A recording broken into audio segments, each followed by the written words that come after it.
Vamos dar início oficialmente à nossa live, falando hoje sobre o filme Matrix. Na verdade, eu vou falar sobre toda a trilogia do Matrix e já, quem sabe, aventar o que pode acontecer no quarto filme. Mas, antes da gente começar, eu preciso te perguntar. Você quer saber a verdade? Quer que eu conte tudo sobre o que está por trás da Matrix? Ou você prefere voltar para sua cama, fechar os olhos, dormir e não saber nada? Se você pegar a pílula vermelha, você vai saber a verdade sobre tudo que pode estar acontecendo, entender o que significa os déjà vus, significa entender o que se passa na sua mente, significa saber se você realmente está vivendo uma realidade ou algo paralelo. E se você pegar a pílula azul, nada mais vai acontecer. Você vai acordar na sua cama sem saber de nada disso. Na verdade, não é uma pílula azul, é uma pílula verde. Como eu não tinha azul, tive que improvisar. Vamos falar um pouco sobre filosofia e principalmente sobre ciência futurista. Eu trouxe, inclusive, para quem quiser conhecer, um livro que eu li, que foi me indicado por um amigo, eu tenho muito carinho, que é de filosofia do século XXI, tá certo? Chama A Era das Máquinas Espirituais. Este livro cabe uma live só para falar dele, tá? Mas eu estou indicando para que você conheça um pouco sobre inteligência artificial, ciência futurista e tudo mais. E mais um detalhe, para você conseguir ter uma noção melhor do que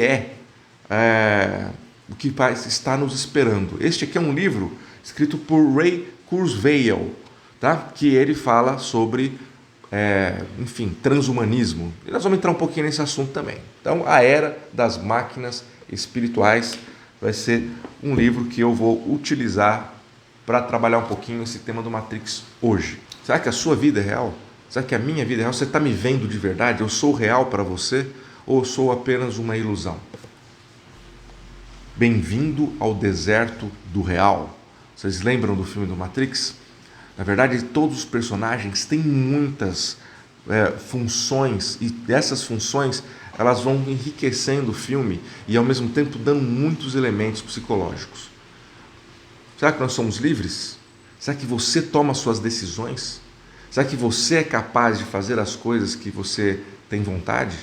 Ou você está vivendo uma ilusão e a sua vontade também é plantada por você e você não tem controle sobre isso? O fato é que a maior parte das religiões hoje prega essa questão da Matrix.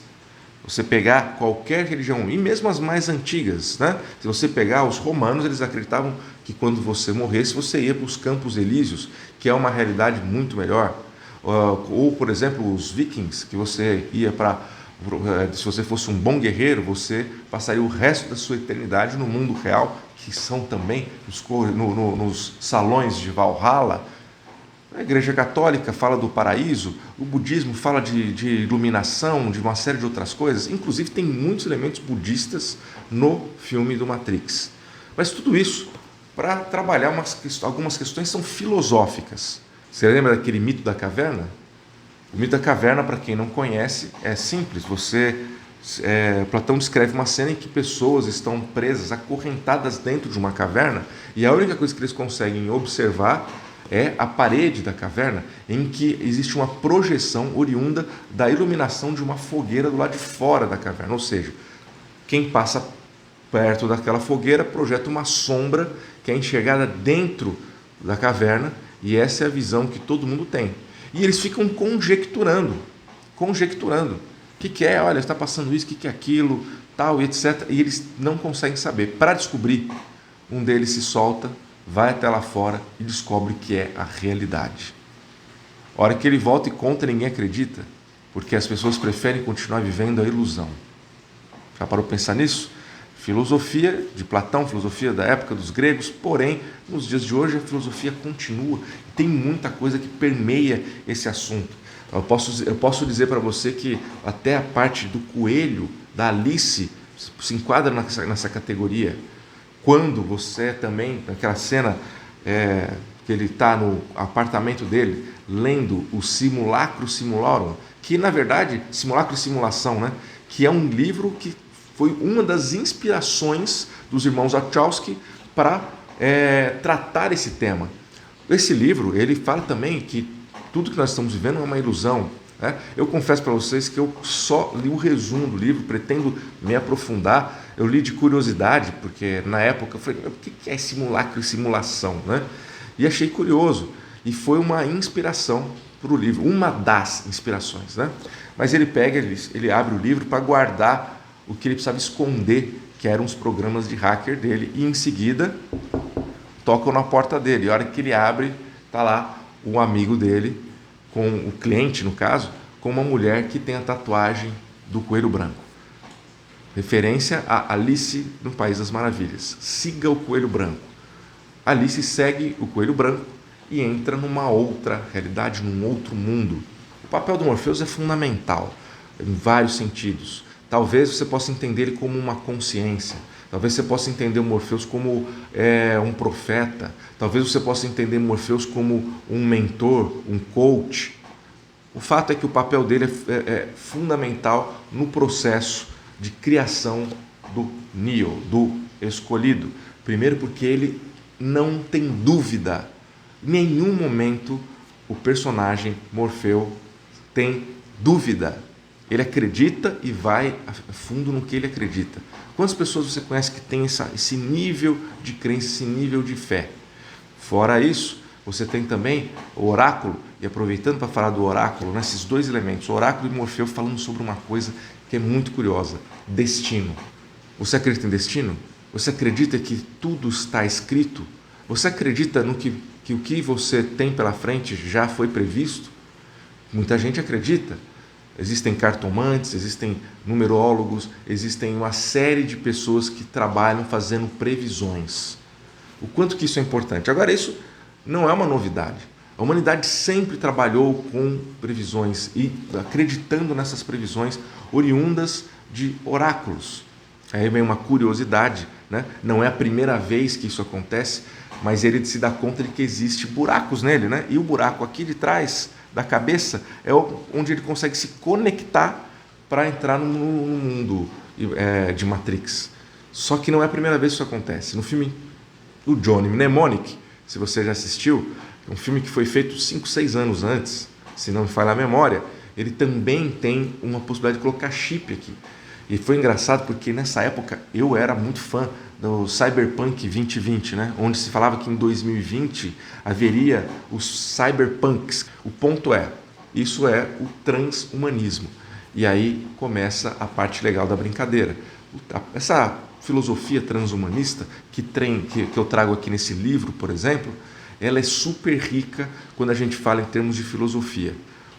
Falando especificamente agora desse detalhe do filme, que é do transhumanismo, que é você se conectar com uma máquina. Ao fazer isso, você cria esse link direto, você se conecta e entra dentro do mundo virtual e você fala assim, quero aprender karatê. Quem não lembra daquela cena, né, que ele pega e está lá aprendendo, de repente ele fala assim, eu sei Kung Fu. Já pensou se o nosso nível de aprendizado fosse desse jeito? Isso é transhumanismo. Hoje a gente já falou de inteligência artificial, a gente fala de uma série de coisas relacionadas a isso. Você provavelmente na empresa onde você trabalha, talvez tenha uma inteligência artificial te assessorando. Mas e uma consciência artificial? E se fosse possível? Será? A humanidade está caminhando de fato para isso? Uma consciência artificial, você já imaginou? Bom, espero que não vire uma Skynet, né? Aquela do Exterminador do Futuro. Mas é outro filme, vamos voltar para Matrix. O fato é que aqui a gente está falando sobre transhumanismo. E aí o quanto que, através de tecnologia, o ser humano pode transcender o que hoje ele é capaz. Estamos falando de fisicamente, psicologicamente, termos de poder, de capacidade de raciocínio, memória, enfim, algumas coisas curiosas. Eu vou falar, por exemplo, sobre Bostrom, que fala da hipótese da simulação. Ele acredita, ele diz na teoria dele, de que nós estamos vivendo uma simulação e traz alguns elementos para isso. Não muito diferente, Elon Musk, que é um dos fundadores de empresas como o PayPal ou como a Tesla Motors, acredita nisso também. Então, existe a teoria de que eles estão investindo secretamente uma fortuna para conseguir estudar isso. Segundo o jornal The Guardian, esse investimento visa descobrir se nós estamos ou não de fato vivendo essa realidade paralela.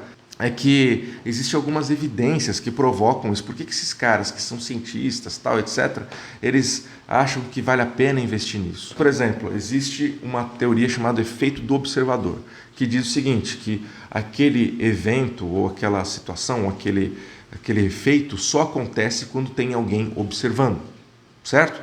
Você já deve ter ouvido falar disso. Ou quando... inclusive, uma curiosidade aqui, né? Existe relato de pessoas que falaram que houve falha na Matrix, cara. É muito curioso. Pessoas que identificam, por exemplo, que vai desde você encontrar com criaturas sobrenaturais até você sair do seu corpo e enxergar o seu corpo numa cirurgia ou coisa do tipo, ou até você encontrar com você mesmo. Como assim, né? Então, são as falhas na Matrix, né? Os déjà vus e por aí vai. Mas o ponto é que existe essa teoria. E essa teoria é baseada, né, numa questão da física quântica. Por exemplo, vamos falar dos átomos. Os átomos, eles são 99,9% feitos de espaços vazios, certo? Então você tem um átomo e ele é praticamente só energia. Agora, ele é divisível.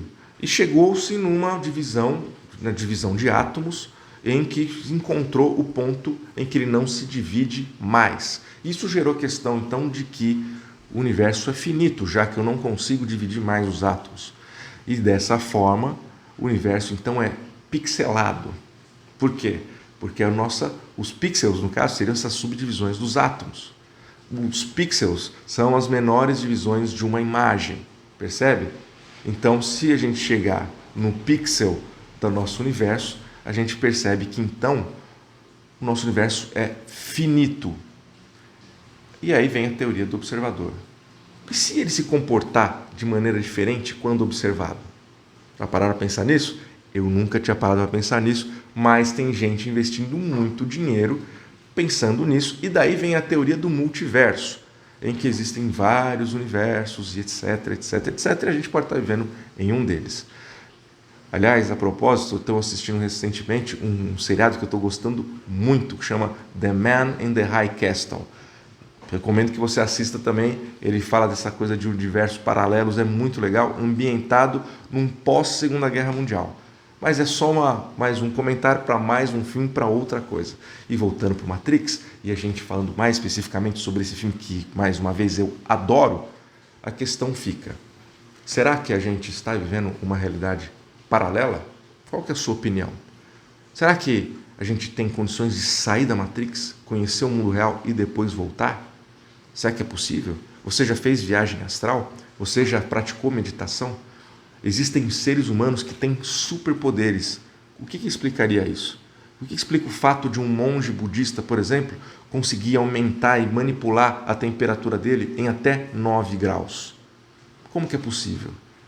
Bom, infelizmente, eu não tenho respostas para estas perguntas, mas o que eu posso dizer para você é que, do ponto de vista da psicologia, talvez a gente possa abrir a nossa mente e, dessa forma, procurar fazer da experiência que a gente tem nesta vida algo muito enriquecedor.